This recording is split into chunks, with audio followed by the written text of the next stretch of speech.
जब जब मार्केट भय के वातावरण से बाहर आना शुरू करता है और सांस वापस आना शुरू होती है, तो जो बड़े निवेशक हैं, जो सेफ साइड रह के, जो प्रोफेशनल इन्वेस्टर्स हैं, इंस्टीट्यूशनल मनी सबसे पहले एफएमसीजी स्टॉक्स को चेस करता है। अब 40 साल के स्टॉक इतिहास को देखो, उन सबकी चार्ट्स तैयार है। अगर आज एशियन पेंट्स को ऐसे कूट पीट दिया, जिंदल आ गया, बिरला आ गया, भाई एशियन पेंट्स ने 25 साल पहले एआई को भारत की हर डिस्ट्रिक्ट के लेवल पर इंप्लीमेंट कर दिया था कि अब मैं सिर्फ सफेद रंग का डब्बा इकट्ठा रखूंगा हर डिस्ट्रिक्ट में, और जिस किसी शेड को ग्राहक मांगेगा हम 5 मिनट में उसको मिला के बना के दे देंगे। तो वो माइल्स अहेड है। अगर आज हमारे यहाँ पे एशियन पेंट्स में डिलीवरी के लिए बाई एंड होल्ड का कॉल आ गया, अगर ये रेजिम चेंज हो गई है क्रूड ऑयल की, और सारे पेंट के स्टॉक सब एक के बाद एक बड़ी स्क्रीमिंग मूव्स दे रहे हैं, तो ये पूरा मार्केट मेरे को लगता है एक बड़ा रीसेट हुआ है यहाँ पे। हम्म। आज आज ये जो फियर का एटमॉस्फेयर आ गया, जिस जिसका माल बिक सकता था बिक गया, और जिसका अब तक नहीं बिका, चाहे वो टेबल के नीचे भय के मारे छिप गया या उसका माल ब्रोकर नहीं बेच पाया, वो भाग्यवान है। वो 27,000 की यात्रा में नोट बनाएंगे। तो ये फिर जो बहुत बुरी तरीके से कचरे गए हैं ये मिड कैप और स्मॉल कैप स्टॉक्स में। पढ़ रहा था कहीं आपने कुछ फ्लाइट टू एडवेंचर इंडेक्स भी बना के रखा हुआ है। क्या लगता है कुछ स्मॉल कैप स्टॉक्स में बहुत तेजी बन सकती है क्या अभी?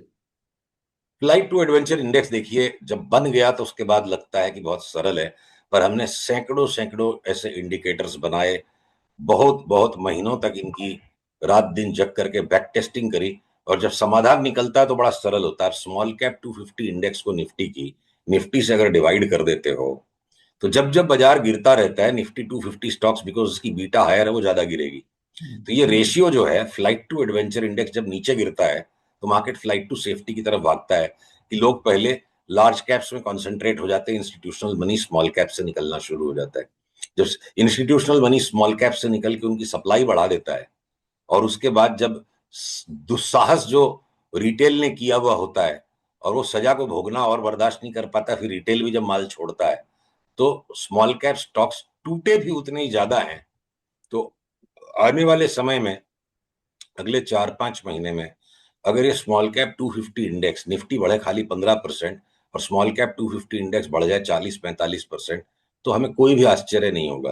क्योंकि गिरते वक्त भी इसी तरह गिरते हैं, बढ़ते वक्त भी ऐसे गिरते हैं। कछुए की चाल अलग, खरगोश की चाल अलग। पर आज के आज आप एकदम हाई रिस्क एडवेंचर नहीं कर सकते हो। ट्रंप फूफा ने अब थोड़ा सा वापस बारात आगे बढ़ेगी का इशारा किया है। बारात आगे बढ़े, मार्केट यहां से करवट ले। आज पहली बार अगर तो पहला सिग्नल आएगा, फिर एक हायर बॉटम बने, तो step by step risk taking को बढ़ाएंगे। मतलब कोई हम तांत्रिक तो है नहीं, ना कोई बाबा है कि जो हम भविष्य को देख सकते हैं। हम सिर्फ भविष्य का अनुमान लगाते हैं, जिसको कि हम चार्ट्स के आधार पर संतुलित बात को सोच पाए, संतुलित बात को कह पाए, इसलिए हम चार्ट देखते हैं। सर दो सवाल और पूछूंगा। और ना ये सोने चांदी का दूसरा सवाल है, पहला है क्रूड का। तो पहले क्रूड बता दीजिए, सब जानना चाहते हैं भैया ये क्या हो गया, ब्रेंट क्रूड ऑयल सब ट्रैक करना शुरू हो गए हैं दुनिया में। और ये अब थोड़ा ठंडा शुरू होना शुरू हुआ है, तो क्या हमारी सिचुएशन अब ठीक हो जाएगी या फिर अब समय लगेगा? देखिए, एक चीज आपके दर्शकों से निवेदन करूंगा, गौर करें लाइट क्रूड को। मैं हमेशा लाइट क्रूड को ही ट्रैक करता हूं, हम्म। क्योंकि लाइट क्रूड का फ्यूचर्स का वॉल्यूम मच मोर डेंसर है। और 25-30 साल से मैं लाइट क्रूड को ही ट्रैक करता हूं। तो हमारे कॉल में कहीं कोई परिवर्तन नहीं है, मतलब टुकड़े टुकड़े में बीच बीच में जंप इन इन बिटवीन आएगी। तो जब हम $116, जिस दिन वो स्पाइक आया था 119 का, उस दिन से हम लगातार पब्लिकली मेंटेन कर रहे हैं कि $55 तक लाइट क्रूड को जाना है अगले 3 महीने में। तो आपको भाव के अंदर, जहां ज्यादातर लोगों का, बेवकूफ का, समझदार का और सियाणे का, सबका जो काम काज है, उसका सारा एक वेक्टर सम टोटल भाव में आ जाता है, और हम इसीलिए भाव को प्रधान मान के चलते हैं। तो अब अगर हम लगातार मेंटेन कर रहे हैं, ट्रंप ने तो फूफापन से उतर के थोड़े बाल संवारने, मीठी बोली बोलना 3 ही दिन पहले शुरू किया है। हम तो 12 दिन से बोल रहे हैं कि तेल का तेल निकल जाएगा, $55 का भाव आ जाएगा, और शनै शनै उस तरफ हम बढ़ रहे हैं। तो 27,000 की निफ्टी, 62,000 की बैंक निफ्टी दोबारा लौट रही है। और उस परिस्थिति के अंदर सारे के सारे स्टॉक न तो सेम दिन बॉटम बनाते हैं, न सेम दिन टॉप बनाते हैं, न सारे सारे स्टॉक्स का स्पंदन एक जैसा है। सबकी चाल अलग अलग है। शतरंज की बोर्ड पर घोड़ा अलग चलता है, ऊंट अलग चलता है, हाथी अलग चलता है, और वो हमारा काम है खोज के निकालना कि अब की बार ये ऊंट नहीं, ये स्टॉक हाथी की तरह चलेगा। तो देखिए, किसी को भी फोरकास्टिंग करने के लिए या किसी की भी फोरकास्ट को समझने के लिए एक बात समझनी पड़ेगी, अखबार बहुत जरूरी है, खबर बहुत जरूरी है, पर कब तक? जब तक सुबह की चाय आपने सुड़क ली और खबर कागज को हाथ में ले लिया, ये तभी तक जरूरी है, उसके बाद वो रद्दी हो जाती है।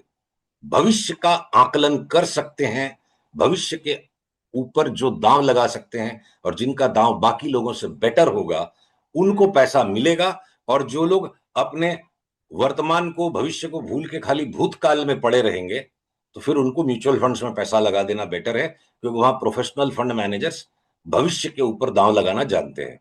तो किसी भी फोरकास्ट को करने के लिए या समझने के लिए जरूरी है कि आप आने वाले समय पर ध्यान दें। तो आज युद्ध के बिगुल बजने बंद हो रहे हैं, कम हो रहे हैं। जिस दिन क्रूड का भाव $119 छपा और सारे संसार का पांडित्य ट्विटर पर एक साथ उमड़ पड़ा, कोई ने 150 कह दिया, कोई ने 200 कह दिया। हमारे मोहल्ले का एक पान वाला हो तो बोला, सर जी $200 $200 हो जाएगा।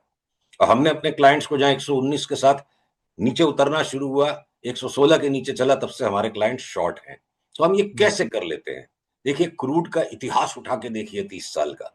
जब जब कोई लॉजिस्टिकल डिसरप्शन आता है, क्रूड में वो जो स्पाइक आती है वो बुल मार्केट नहीं है। एक लॉजिकल डिसरप्शन टेम्पररी चीज होती है।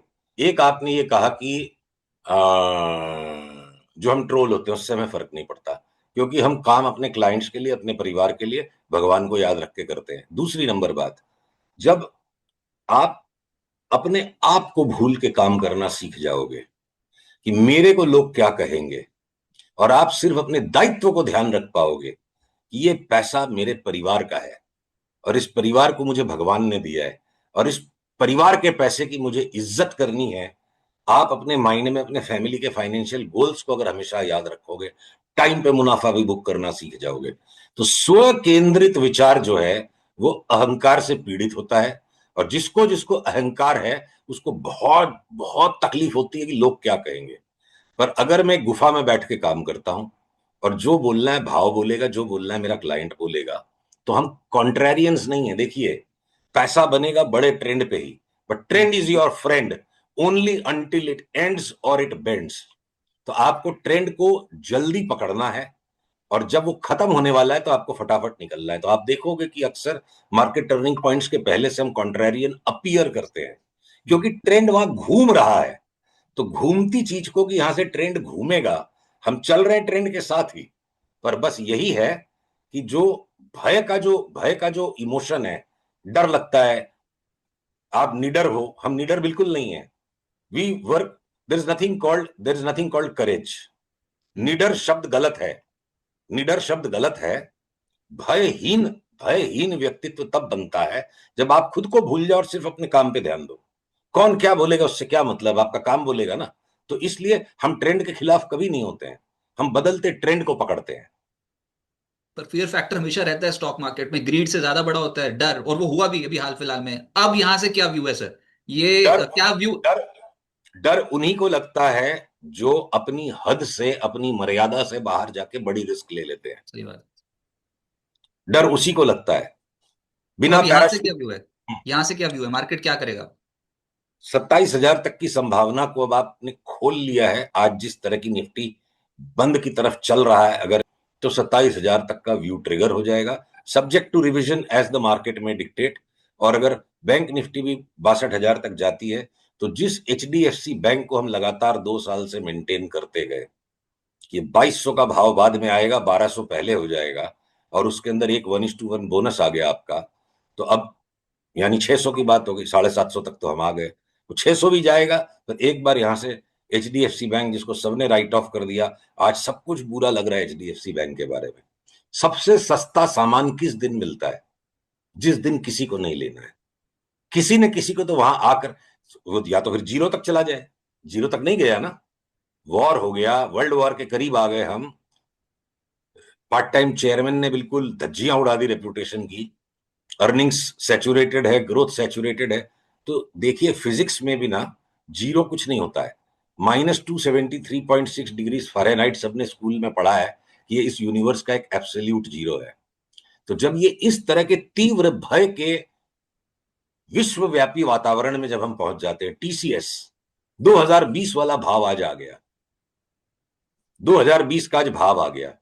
कैसी उपहासात्मक परिस्थिति बनी हुई है। सारे पंडितों ने ऐसा पांडित्य चलाया हुआ है कि अगर एआई आ जाएगा तो टीसीएस के पास कोई काम ही नहीं बचेगा। तो हमने पूछा कि भाई टीसीएस के पास काम नहीं बचेगा तो फिर टीसीएस पान की दुकान पे बैठ जाएगा। और जो एआई से एप्लीकेशंस बनेंगे उनको बनाने के लिए पान वाले अपनी दुकान टीसीएस को बेच देंगे और वो लोग आके टीसीएस चलाएंगे। उस लेवल की जब एक्सट्रीम थिंकिंग हो रही है तो नो डाउट आप यहां बड़े दांव नहीं ले सकते। तो शुरुआत तो करनी पड़ेगी। 2020 के भाव में जहां सारा संसार ताला मार लग गया था उसको, अब अगर ये एआई का रिवॉल्यूशन आएगा, मैं ये पूछता हूं, जब आपको 3D एनिमेशन एनिमेशन कार्ड्स आए, ग्राफिक्स का काम आया, कंप्यूटिंग और ज्यादा गहन होती गई। अब बोलते हैं कोड राइटिंग भी आप क्लॉड से कर सकते हो, एआई से, चैट जीपीटी से कर सकते हो। क्या कोड चाहिए, हमें क्या चाहिए, वो तो एक इंसान ही बताएगा कोड को। तो कंप्यूटिंग में जो मूर्स लॉ चल रहा है, हर 2 साल में मूर्स लॉ जो चल रहा है, एक्सपोनेंशियल ग्रोथ रेट, डेस्कटॉप का प्राइस लास्ट 40 साल से $1,000 ही है। पर मैंने सिर्फ 32 MB रैम के कंप्यूटर से अपने जीवन में पहले कंप्यूटर पे काम किया था, और आज 32 GB बेयर मिनिमम हो चुका है। तो हर साल में 2 साल में आपका ऑपरेटिंग सिस्टम चेंज हो जाएगा। आपकी विंडोज के अलावा माइक्रोसॉफ्ट ऑफिस का साइज आज की तारीख में 150 GB हो गया है। जिस जमाने में हमने कंप्यूटर को पहली बार हाथ लगाया था उसमें हार्ड डिस्क भी नहीं होती थी, 5.5 इंच की फ्लॉपी पे आपको डेटा सेव करना पड़ता था। कितना डेटा आएगा? 125 KB। फिर उसके बाद वो जीबी, 125 GB की फ्लॉपी ड्राइव तो बनी नहीं, पहले उसकी फ्लॉपी ड्राइव खत्म हो गई। तो entire world is becoming richer. कुछ तरह के काम बंद हो जाएंगे। पर फिर वो आपको निफ्टी फिफ्टी की बात करें तो फिर क्या बढ़िया लग रहा है? अभी आपने जो दो उदाहरण दिए। देखिए आईटी के स्टॉक्स पे आप हमें बोल सकते हैं कि हम कॉन्ट्रेरियन हैं, पर हम बिल्कुल ट्रेंड के गुलाम हैं। हम बिल्कुल ट्रेंड के गुलाम हैं, और जब ट्रेंड एग्जॉस्ट होके फ्रेश ट्रेंड स्टार्ट हो तो उसको पकड़ना हमारा धर्म और हमारा दायित्व है। आईटी के करीब करीब सारे स्टॉक्स ने फाइनल बॉटम बनने का सिग्नल दे दिया है। लास्ट कुछ दिनों के जो लोएस्ट प्राइसेस हैं उनको स्टॉप लॉस लगा के हमारे सारे क्लाइंट्स को बहुत स्ट्रांग रिकमेंडेशन है कि अभी आप शुरुआत में डिलीवरी का काम कीजिए। तो एक आईटी अगर सुपरलेटिव मूव यहां से दे सकता है, इतने डीप फियर से जब ये निकलेगा और ये इस तरह की रिकोचेटिंग मूव हो सकती है, तो आपके हो सकता है पीएसयू बैंक्स कुछ अंडर परफॉर्म कर जाएंगे। और इस बीच में गोल्ड सिल्वर पे जो हमारी घनघोर मंदी थी फ्रॉम द टॉप, हमारे यहां पर ऑलरेडी एक बड़ा बाई कॉल सिर्फ ट्रेडिंग के इरादे से, long term bull market gold में है, और सिल्वर अब चांदी की वर्क तो लगेगी नहीं, हमको काजू कतली की जगह काजू टकली खानी पड़ेगी। क्या क्या मीम्स बन गई थी, बिंदास बिल्कुल आप काजू की कतली वर्क लगा के ही खाओगे, कोई उसमें दिक्कत नहीं है। चांदी चांदी रहेगी, सोना सोना ही रहेगा, भगवान भगवान रहेगा। बहुत ज्यादा ऊपर से नीचे गोल्ड और सिल्वर गिर गए हैं। तो हमने जब $120 पे दांव लिया कि $40 तक सिल्वर जाएगा, पर अब अगर उसके अंदर से $60 तक आके एक हमारा इंटरिम पॉइंट आ गया कि 60 से वापस 90 की रैली स्टार्ट हो रही है, और देखिएगा जिस दिन ये $90 आएगा और हम वहां बात करेंगे कि ये वापस 40 जाएगा, तो हमारे को रास्ते चलता आदमी पूछेगा, तुमने जीवन व्यर्थ किया, पढ़ाई लिखाई करने के बाद भी बेतुकी बातें करते हो। तो ये इंसान की प्रवृत्ति है। तो गोल्ड में एक बार 25% की रैली नीचे के भाव से 7-8% तो रैली कर चुका है, और करीब करीब 50% की रैली सिल्वर में हो, पर अंतोगत्वा इनका पिटारा अब जो है ना लुढ़क चुका है। बड़ी बात जो संसार में हो रही है वो ये हो रही है कि डॉलर इंडेक्स जो है, इस पर हमने एक बड़ा कॉल लास्ट वीक लिया कि डॉलर इंडेक्स 90 के नीचे चला जाए, जो 99 वाला है। तो जब जब देखिए डॉलर लुढ़कता है बाकी मेजर करेंसीज के सामने, यूजुअली जब डॉलर कमजोर होता है येन और ज्यादा कमजोर हो जाता है, डॉलर बढ़ता है येन और ज्यादा मजबूत हो जाता है। मतलब मतलब जो है येन डॉलर की परछाई बना हुआ है बहुत साल से। पर इस बार ये खेल थोड़ी अलग तरीके से हो रहा है, चार्ट्स थोड़ी अलग है। येन बहुत जोर से हमें लगता है 20% तक डॉलर के सामने मजबूत हो जाए, और यूरो के सामने 15%। तो येन की ये मजबूती जब जब आती है संसार में बड़ा दर्द लेके आती है।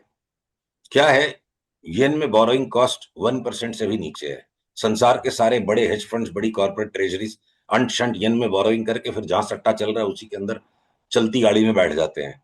और जब वो एक साथ अचानक से चेक आता है कि भैया आपने तो येन जो बोरो किया था उसमें 10% का लॉस है, तो इनडिस्क्रिमिनेट पोजीशन स्क्वायरिंग ऑफ जो आती है, तो देखिए गोल्ड सिल्वर का तो स्पेक्यूलेशन बर्स्ट हो चुका है। जिसने जिसने गोल्ड सिल्वर का स्पेकुलेटिव एक्सेस किया था वो बस्ट हो चुके हैं। लोग तो अब घबराए हुए हैं गोल्ड सिल्वर में क्या होगा। गोल्ड सिल्वर की पनिशमेंट नहीं आए, बल्कि भारत के लिए एक और अच्छी चीज हो जाए। और ये मैं ना भारत माता की जय दिन में से 10 बार अपने मन में करता हूँ, जब जरूरत होती है पब्लिकली भी करता हूँ। पर भारत माता ने मुझे ये नहीं कहा है कि बेटा काम धंधा छोड़ के तुम खाली मेरा जयकारा लगाओगे तो मैं तुम्हें ज्यादा अच्छा पुत्र मानूंगी। जिसको जिसको जो काम मिला है वो अपने दायित्व से करे। तो व्यापार करते वक्त हम इस पेट्रियोटिज्म की भावनाओं को हावी नहीं होने देते हैं। अच्छा काम करेंगे अपने क्लाइंट्स के लिए तो ही हमारा पेट्रियोटिज्म सफल होगा। तो इसमें कंफ्यूज मत होइएगा कि जब मैं ये कह रहा हूं कि जो कोरिया का, ताइवान का और जापानीज स्टॉक मार्केट का जो सट्टा है वो फट चुका है। उन सब की charts long term trend line तोड़ के नीचे आ चुकी है, मेजर टॉप बन चुका है। और अब पीछे से आके अगर प्रहार करे ये येन, तो जो एफआईआईज ने हमारे से परायापन कर लिया था, सौतेला व्यवहार हमसे जो हो रहा था, और उनके प्रिय पात्र हो गए थे कोरिया, ताइवान और जापान, तब एफआईआईज को भी क्षमा करेंगे। यहां थोड़ा सा पेट्रियोटिज्म का शब्द कहीं ना कहीं बात आ रही है। लौट के बुद्धू अब घर को आ सकते हैं। तो ये जो इस जी जी। पेसिमिज्म के बीच एफआईआईज को अब पराया लगने वाला ये बाजार अच्छा लग सकता है। देखो, दुनिया का कोई भी व्यापार आप कर लो और आप कितना ही उसके अंदर में असामान्य ज्ञान लगा लो, तो कॉमन सेंस की जो कीमत है, जिसको सामान्य ज्ञान हम कहते हैं, आप कितना भी असामान्य ज्ञान लगा लो, कितने यूट्यूब के चैनल देख लो, कितना ही आप न्यूज चैनल्स को देख लो, कितनी किताबें पढ़ लो, कितने बहुत बड़े बड़े विश्लेषकों से मिल लो, पंडितों से मिल लो, कॉमन सेंस के ऊपर तो कोई भी सेंस है नहीं। और संसार का एक ही कॉमन सेंस है किसी भी बिजनेस के लिए, चीजों को सस्ता खरीदिए और महंगा बेचिए। बाकी का सारा जो अनकॉमन सेंस है, जो टेक्निकल एनालिसिस है, उसका इतना ही इस्तेमाल है कि क्या चीजें जितनी सस्ती हो सकती थी हो चुकी हैं।